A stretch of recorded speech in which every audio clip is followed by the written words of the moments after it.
Hello, and thank you for visiting with me. Today we're going to be discussing chapter 1 of the Bible. That would be Genesis 1. And one important note that I want to make here is that in verse 26, okay, let's just bear with me for a little bit. I want to go to verse 26 just for a minute. And what we're going to see here is that the Lord, or then God said, let us, see that? Let us make man in our image according to our likeness. Okay? So this is plural. Okay? And then we go to singular in his own image. You see that? He created them. Okay, so I just want to make that uh, important distinction that there's a conversation going on here. Okay? And we're going to find out who this is. All right. Um, and we're going to use a couple of references. And we're going to do reference John 1, 1 through 4, and then verse 14, and Colossians 1, verse 15, and also Proverbs 8, verses 27 through 30. Okay. Now, what we gain from those verses that we reference, we're going to see that John says that in the beginning was the Word, and the Word was with God, and the Word was God. And all things were created by Him, and without Him, nothing that was made was made. Okay? Let's go and visit Galatians. Okay?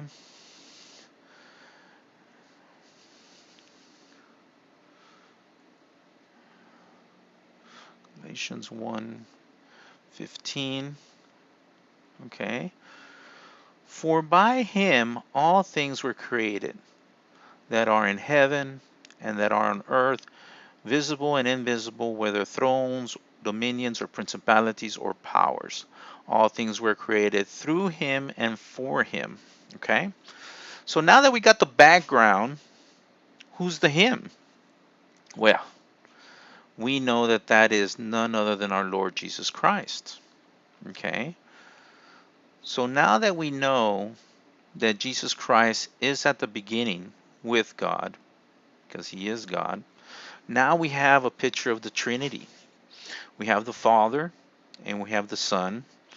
And here in verse 1, we have the Spirit of God. Okay? So now that we know who the pluralistic properties are, it's the Father, the Son, and the Holy Spirit. Once we understand that, we're able to digest the word because it's like a play.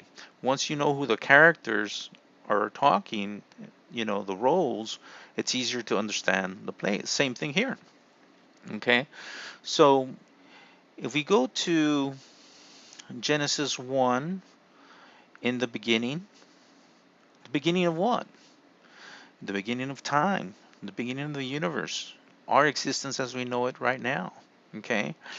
And then God says, God created the heavens and the earth. Okay? That's verse 1. It's a general statement. That is just for the people that believe in Darwinian evolution. Well, that just right there, the first sentence in the Bible disputes that because it also says our title on this, my New King James, is the history of creation. Okay? Now we're going to continue on chapter 1, verse 2. The earth was without form and void, and darkness was in the face of the deep, and the Spirit of God was hovering over the face of the waters. All right. So let's break this down. God is telling us there was no earth yet and void. There was nothing. There was darkness was over the face of the deep. This deep refers to outer space. And we're going to see that in our reference to Proverbs 8, verse 27 through 30. Okay? It also talks about he drew a circle in the face of the deep. The deep is referring to space as we know it. And what's interesting here, the Spirit of God was hovering over the face of the waters. What's cool about that is that this is an account of the history of the universe and us, but these are highlights. Like on the first day, he made certain things. Now, he made, it's not an account of everything he made. I believe this is just highlights of what he made.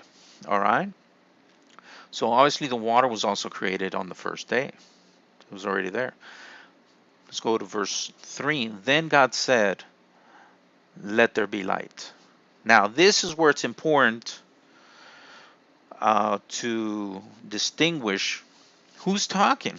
Why is it important to understand that Jesus is there at the beginning with the Father? Well, it's important because the Father said, let there be light. You remember, Jesus, everything was made through him, and without him, nothing that was made was made. So these are basically instructions, all right? And the Father continues, and there was light, and God saw the light, and it was good. And God divided the light from the darkness. The God called the light day, and the darkness he called night. So evening and the morning were the first day. The first day. Very specific. The first day. And there's going to be people that dispute that and put the millions of years theories and all that stuff, but just do a test tonight at midnight. What happened there in the first day is still happening today. It was evening and the morning. All right, you see that? So today at midnight, you can even do a test with the people that believe in the millions of years theories. You grab them at night, 12 o'clock midnight, or 0 hours if you want. There's no such thing as zero time. But in the evening, at midnight, you can tell them good evening, and you would be right. And they say good morning, and they would be right. Ain't that cool? So what happened there in the first day of creation is still happening today. All right?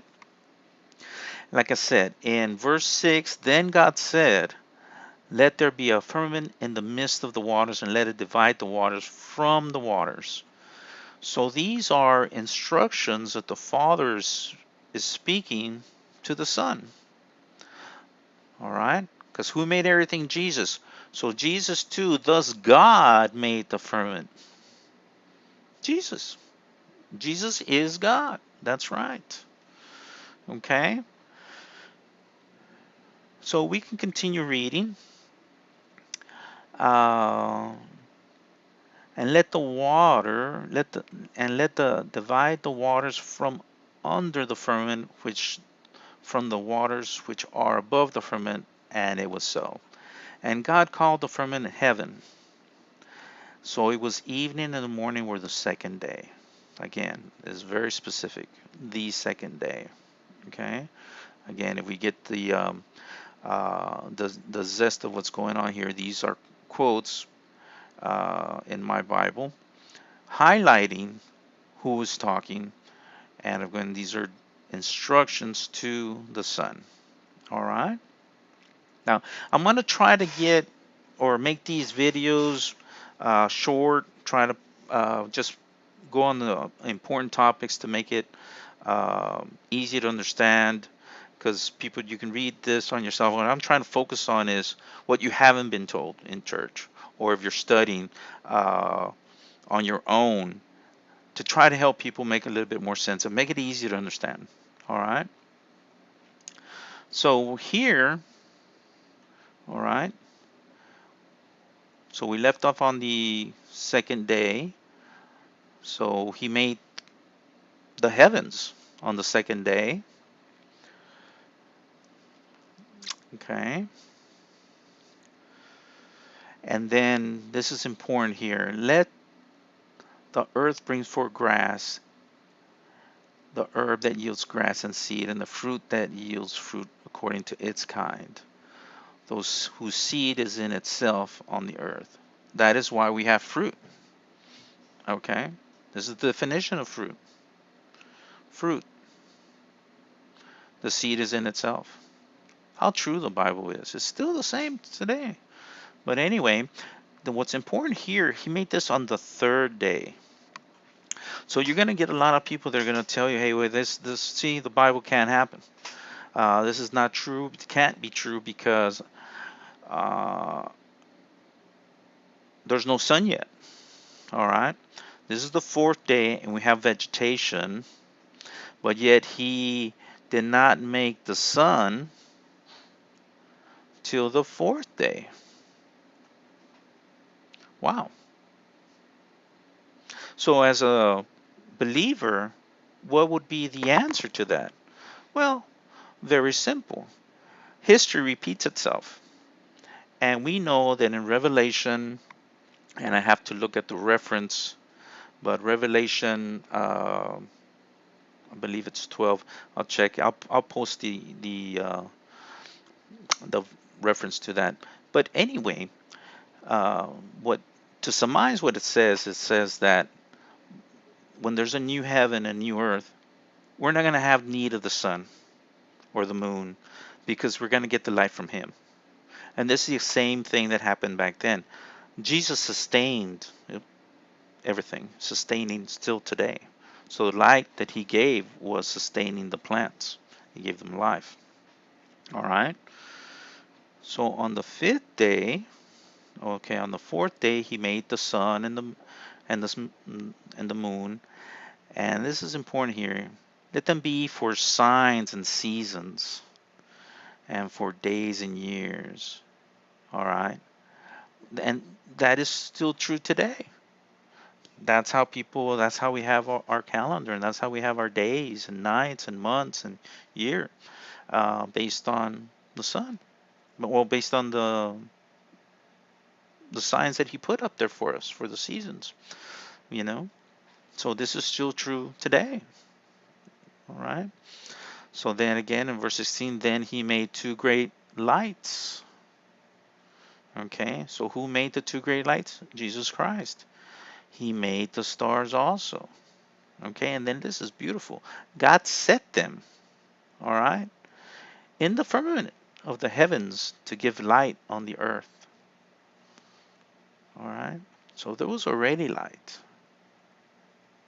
All right, but now He has created matter, other uh, objects that we can see right now to sustain us. Okay. Okay, again, this was the fourth day. All right, and then on the fifth day, He made the abundance of living creatures that are in the water and the birds that fly above. This is where we get. So if anybody tells you what came first, a chicken or egg, tell them a bunch of chickens. A bunch of chickens. Okay. When He created everything, He did not. When He says stars, He didn't make one star. Stars. All right. But then He's specific about the the the sun and the moon, that the lesser light and the greater light. But here, the birds, plural, abundance of living creatures. All right. Uh, He made a bunch of them. All right. He didn't make two chickens, one and way over there, and they had to find each other to procreate. So He made a bunch of them, made them easy to find each other. All right. It's different than when we come into the picture. When He makes us, we're different. We'll get to that one. Okay. And He gives them a command. All right. God blesses them and says to them, be fruitful and multiply, and fill the waters and seas, and let birds multiply on the earth. So it was evening and the morning, the fifth day. All right. So He gives them a command. So now we have one more day. We know what happens there. Okay. Let the earth bring forth living creatures according to its kind. Notice this, let the earth bring forth living creatures according to its kind. Everything was made out of the ground. Okay. It just gets a little bit more specific. The earth, the dirt, uh, let the earth bring forth it. He formed them all out of the dirt, out of the ground.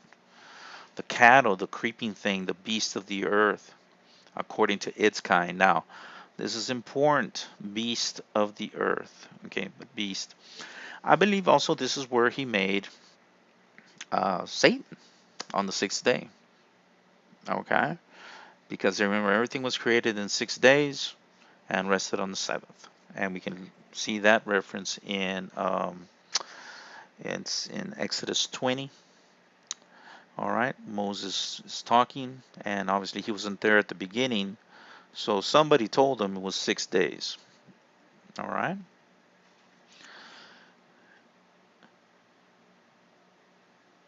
Now, this also happened on the sixth day, but now it brings us into the picture. Remember? This is where I was saying that he says, let us make man in our image according to our likeness. Now, he had made everything else, but not in his image. Okay, this is the first time that it's more specific. Okay, and let them, let them have dominion over the fish of the sea and over the birds of the air, over the cattle, over all the earth, and over every creeping thing that creeps on the earth. Okay, so yeah, so these are instructions again to Christ. So God, all right, created man in his own image. How interesting. His own image. We were pluralistic, us, and now his own image. That's why we look the way we look, ladies and gentlemen, because he had this form, he took upon himself, and we look like him. That's why we're called mankind. We look like him because that's why he wanted us to look like him. See, in the image of God, he created him. We're created in his image.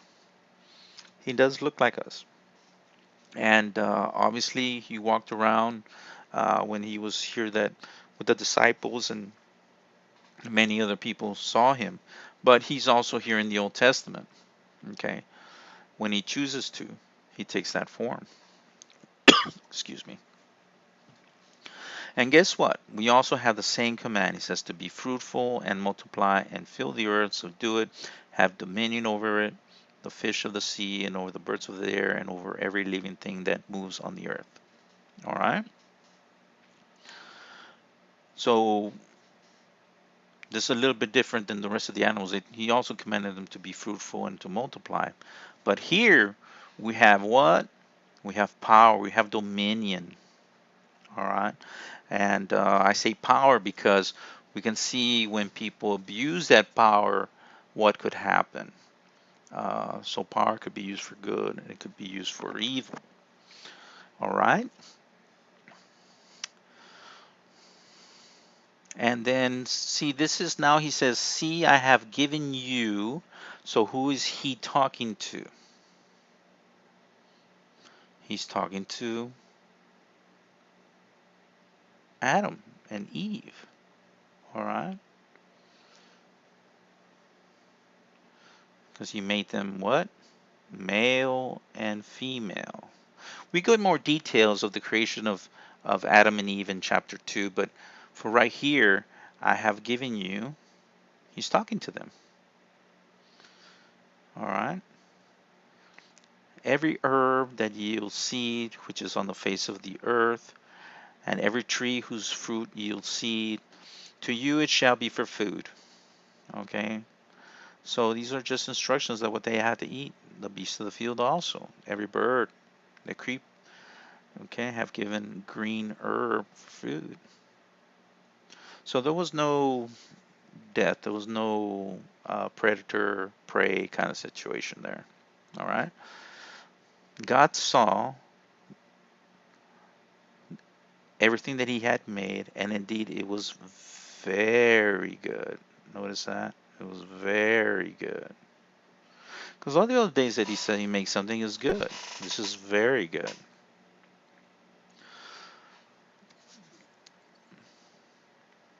So this is chapter 1. Like I said, I'm trying to keep these videos to under 30 minutes each chapter. I could go on, and there's so much detail that I am not gonna, I could elaborate on. But the main thing to grasp in chapter 1 is that God in three persons. Yes, God the Father is giving instructions to the Son, and Son, Jesus Christ, is creating everything, all right, and sustaining everything. And the whole thing, also the Spirit of God is there, okay? And also the Spirit of God is with us now, you know. What He did back then, and us by this studying this and reading this, the Spirit of God is here with us. If you are studying this and you have a desire to uh, get a closer relationship with the Almighty, well, the Holy Spirit was there in the day of creation and is here now. All right? So, yes, what a beautiful thing to have the Word and to study the Word. And now, again, this is made for people that just want to start studying the Word and start trying to comprehend. And it's a lot of information, and sometimes it's even hard. I'll get pastors that I'll tell these same things to, and they'll have a very hard time understanding that the Father is giving instructions to the Son. And they'll come up with passages and say, well, it's just He said it and it was. Yeah, but true. But who made everything? Okay. And I'll just go real briefly to one of the sources that we said we're going to visit on, and that is Proverbs 8, verses 27. Proverbs 8. Okay. Why here? Because uh, most people think that the Father created everything and then Jesus showed up in Bethlehem. You know, no. The Father gave instructions to the Son, and Jesus created everything. But He created everything. This is the Father right here. What did the Father do? The Father prepared. Okay. The Father drew a circle in the face of the deep. Remember, we had said we're coming back to the deep. The face of deep in space. We're special. In the face when there was nothing and darkness was in the face of the deep, the Father drew a circle, said, right here is earth. Okay? The Father established, He strengthened, He assigned, He He told the waters were not to transgress His command. He marked out. All right? And this again, then I was beside Him as a master craftsman. See how that makes sense now? See how it's linked together? Jesus created everything. Everything was made through Him and by Him, and without Him nothing was made. But He didn't make it on His own. He was the master craftsman following what His Father was telling Him to do. Okay? So very cool. Very cool. And sometimes, and I just read and read and read, but it's it's better if some enlightenment, because you can read, but sometimes that's why some people have a hard time reading the Old Testament. Say, I don't understand it. Well, it can be a little confusing because it's just like a play. If you just read a play straight forth without having the roles, different persons talking, it's kind of harder to follow. The same thing here. Okay. And if you can understand that at the beginning of this wonderful book, the Bible, a collection of books actually, it'll be easier to understand. And what is easier to understand will help you build your relationship with Jesus Christ. Okay? Well, that concludes chapter 1, and I'm going to be putting some more, posting on some more chapters. And I hope you like the video and comment.